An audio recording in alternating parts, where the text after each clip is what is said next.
Happy Thursday. We're continuing in worship to focus on practical theology from the Old Testament as we read from different passages from the wisdom literature in the Hebrew Bible.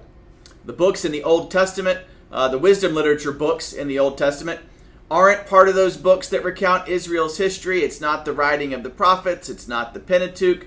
Those first 5 books of the Old Testament that are the original Hebrew scriptures.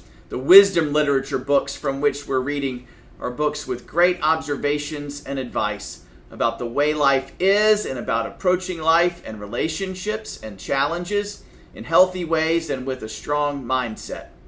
We've read from Proverbs and Ecclesiastes so far over these last several weeks. For the next few weeks, we'll be looking at the book of Job. This Sunday, we start by focusing on one of the main ideas in the story of Job. You've got to be willing to take the bad with the good. Here's our main question.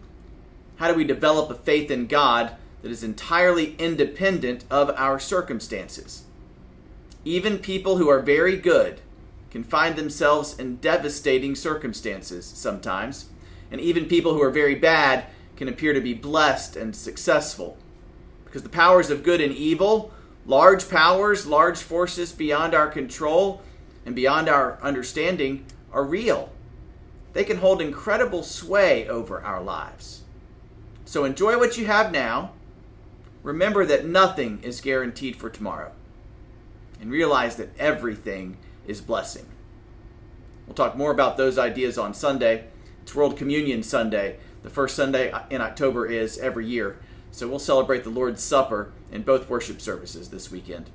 We've got great music in both services too. Becky Pruitt is singing in our early service. And our choir has another great anthem prepared for our late service, My Shepherd Will Supply My Need. It's going to be another great Sunday at Central. I really hope you'll join us. We worship this weekend at 8:45 and 10:55 in our sanctuary or anytime online. I can't wait to see you then.